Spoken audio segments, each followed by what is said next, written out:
Deputado Max Barros retorna a casa depois de deixar a pasta da Secretaria de Infraestrutura do Estado e é o entrevistado de hoje aqui do Portal da Assembleia ao vivo. Deputado, bom dia. Bom dia. Bom dia, deputado. Seja bem-vindo ao Portal da Assembleia. Muito obrigado. Deputado, como é que o senhor recebeu essa votação de ontem? 39 votos dos 39 deputados presentes. Aumenta a responsabilidade, inclusive, do vice-presidente a partir de agora? Em primeiro lugar, eu queria parabenizar a TV Assembleia. Eu estou há 2 anos afastado da casa.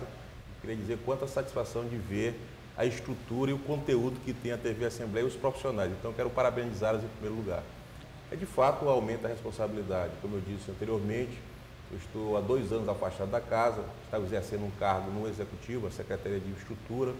É um cargo de muita responsabilidade e que tem recursos limitados. Então, eventualmente, eu era procurado por vários colegas apresentando demandas importantes e que nem sempre podia ser atendido por causa da questão orçamentária. E volto para esta casa, de candidato à primeira vice-presidência, e sou recebido dessa maneira, votado por unanimidade, por um cargo relevante, o segundo na hierarquia da casa. E mais do que o cargo, para mim o que teve significado foi ter a aprovação de todos os colegas presentes. Então isso aumenta muito a minha responsabilidade e eu quero realmente fazer um bom trabalho, me dedicar junto com toda a mesa diretora e com todos os colegas da casa. Bom, deputado, de fato, um cargo desafiador à frente da Secretaria de Infraestrutura, justamente por se tratar da infraestrutura de um estado, do tamanho do território do Maranhão. O senhor falou ontem em seu discurso a respeito das estradas que foram construídas e que retiraram do isolamento determinados povoados de vários municípios do estado. Isso dá um novo cenário para o nosso estado e liga esses municípios que estavam isolados? Não tenha dúvida, um dos programas do governo é ligar todos os municípios que não eram ligados ao asfalto às estradas tronco. Esses municípios ficavam praticamente isolados durante o inverno, com poeira durante o verão, isso prejudicava a economia, tinha reflexo inclusive na saúde. São municípios pequenos, quando tinha problema de saúde maior, tinham que deslocar para outro município e a estrada não sendo boa, tinha esse tipo de dificuldade. Na questão da segurança, os pontos críticos às vezes ficavam onde ficavam os assaltantes. Então tem um reflexo em toda a economia, na vida desses municípios.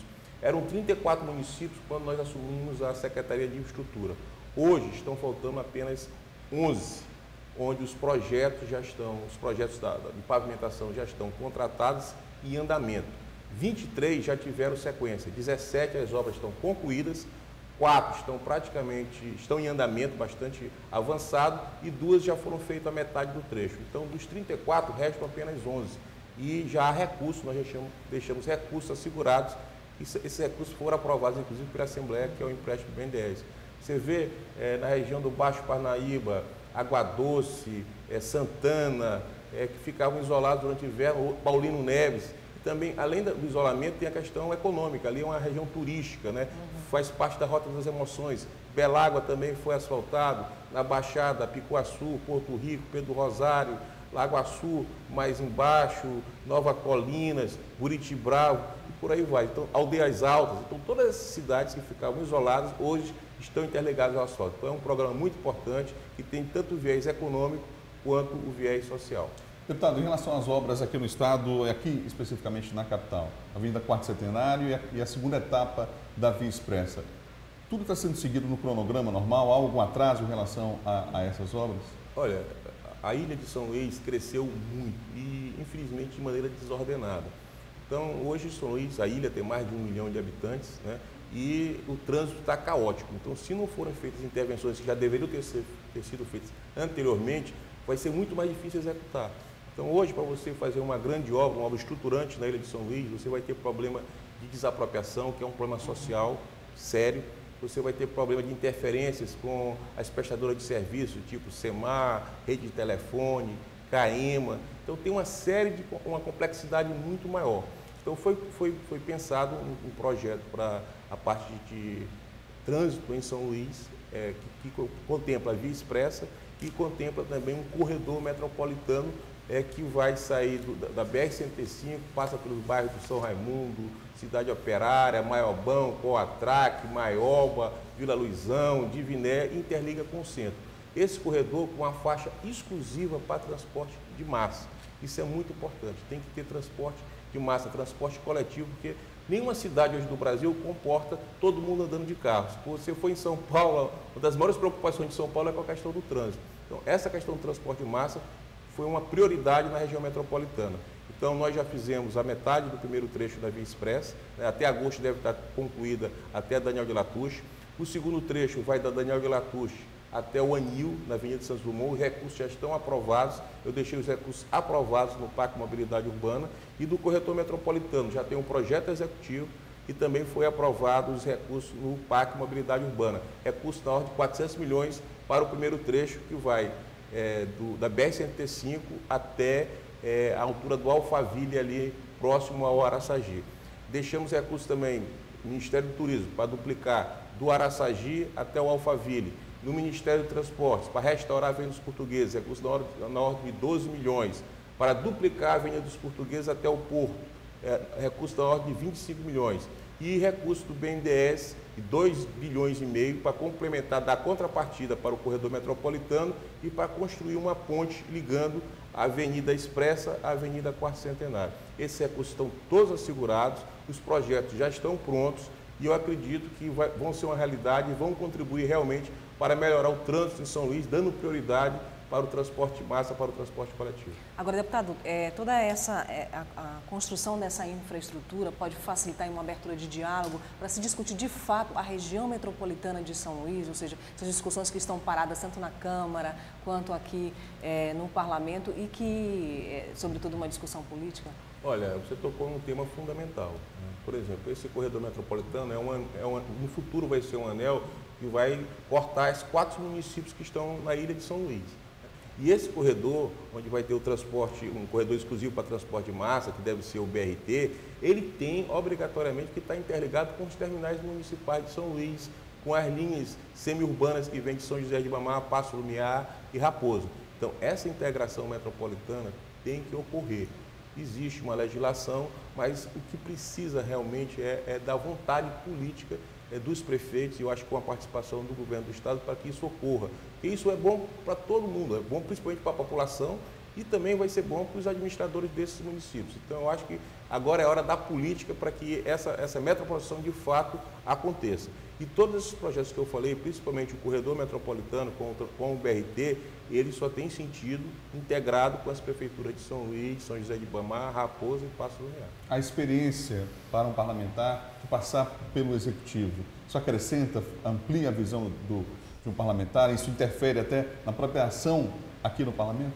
Olha, todas as experiências eu acho que somam, né? Eu já fui do movimento estudantil, depois estive no movimento sindical, tive uma experiência profissional, depois como gestor público, político. Eu acho que tudo isso acrescenta. Agora, eu encaro a minha volta da Assembleia, o que eu já fiz está no passado, me deu experiência. Eu encaro começando de novo, é um novo desafio. Eu vim aqui para retomar, inclusive, alguns projetos de minha iniciativa que não foram completados. Por exemplo? Por exemplo, nós fizemos a emenda condicional, tem um problema muito sério aqui na Ilha de São Luís, que é a questão fundiária. Praticamente 50% da população de São Luís não tem o título de propriedade do terreno e, além de não ter o título de propriedade do terreno, tem que pagar uma taxa chamada foros. Quando vende o terreno, a casa tem que pagar laudêmio. Então, quando eu fui deputado, nós fizemos uma frente parlamentar, aprovamos em Brasília uma emenda constitucional que retirou essa propriedade da União para passar para os moradores. Por uma interpretação totalmente esdrúxula do SPU, um parecer de um advogado, entendeu que não era assim. Então, por exemplo, a gleba do Rio Anil, que abrange o Vinhais, Coafuma, Calhau, São Francisco, todos esses bairros não está contemplada. A região de Itaquibacanga não está contemplada. A região de Tibiri Pedrinha não está contemplada. E eu fiz uma emenda constitucional que essas áreas, quando deixassem de ser da União, passariam a ser do Estado, e o Estado era obrigado automaticamente a passar essas áreas com título de propriedade para as pessoas que já ocupavam. Então, isso está sendo judicializado. Eu entrei pessoalmente com ações na Justiça e está no Supremo Tribunal Federal. É um absurdo que só São Luís, por ser uma ilha, as pessoas não tenham propriedade do terreno. Essa emenda constitucional beneficiou São Luís, Florianópolis e Vitória. Em Florianópolis a questão está resolvida.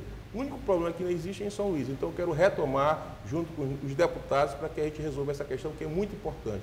Tanto da questão da cidadania, a questão da propriedade, quanto da questão econômica, para não pagar mais uma taxa desnecessária que outros municípios e outros estados não pagam.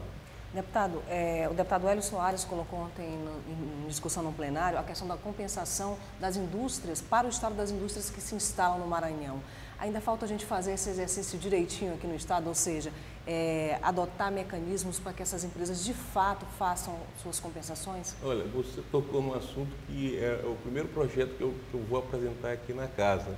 E eu não queria nem falar nesse assunto, antecipar, mas eu vou colocar. Eu vou apresentar, estou estudando juridicamente como é que se faz isso. Por exemplo, o estado do Pará, lá é que tem o minério que vem para cá, vem de Carajás. E o estado do Pará não ficava com nenhum recurso. Então eles criaram lá uma taxa, tipo royalty, que as empresas, no caso prioritariamente a Vale, tem que deixar uma taxa para o minério que ele está retirando do Pará, que está sendo prejudicado com essa retirada do minério. É uma compensação. Né? Então, no Rio de Janeiro, quando houve essa perda dos royalties para dividir por todos os estados, que é o correto, mas eles criaram lá uma taxa também em função do petróleo para deixar recursos no município de Janeiro. Então, o projeto que eu vou apresentar, estou estudando juridicamente e estou antecipando aqui, é uma taxa pelo transporte desse minério no território maranhense. Teria que pagar uma taxa, seria uma forma de compensação. Mas só eu quero fazer uma lei progressiva. Porque qual é o grande problema? O Maranhão e todos os estados precisam de investimentos. Os investimentos que vêm para cá são bem-vindos, porque geram emprego, geram imposto. Então a gente precisa, nós não queremos nada que assuste as empresas. Mas o que é importante que essas empresas que estão instaladas aqui façam é que elas verticalizem a sua produção. Então não é possível que o Brasil e o Maranhão exporte apenas minério de ferro sem agregar nenhum valor.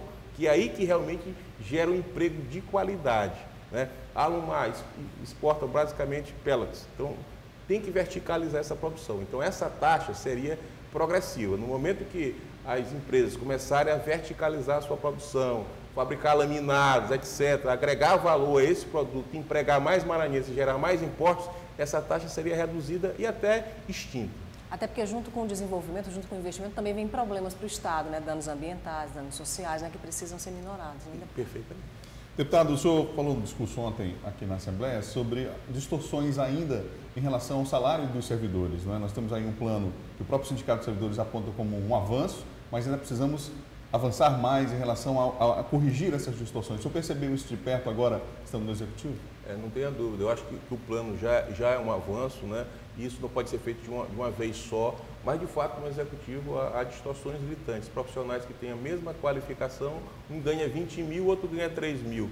Então isso não pode acontecer. É um desestímulo para aquele que ganha 3 mil e também o que ganha 20 mil está correto. Agora o que ganha 3 mil é um desestímulo muito grande. Então, às vezes, o Estado encontra alguns mecanismos paliativos através de gratificações, etc., mas o ideal é que esse profissional que tem a mesma qualificação, eles ganhem pelo menos bem próximo. Né? Então, essa é uma situação que permanece. No caso do setor de nível superior, isso é gritante. Deputado, seja bem-vindo de volta a casa. Boa sorte no cargo de primeiro vice-presidente. Muito obrigado. Parabéns a vocês aqui pelo programa e pela TV Assembleia. Muito obrigado. Boa sorte. Obrigado pela entrevista.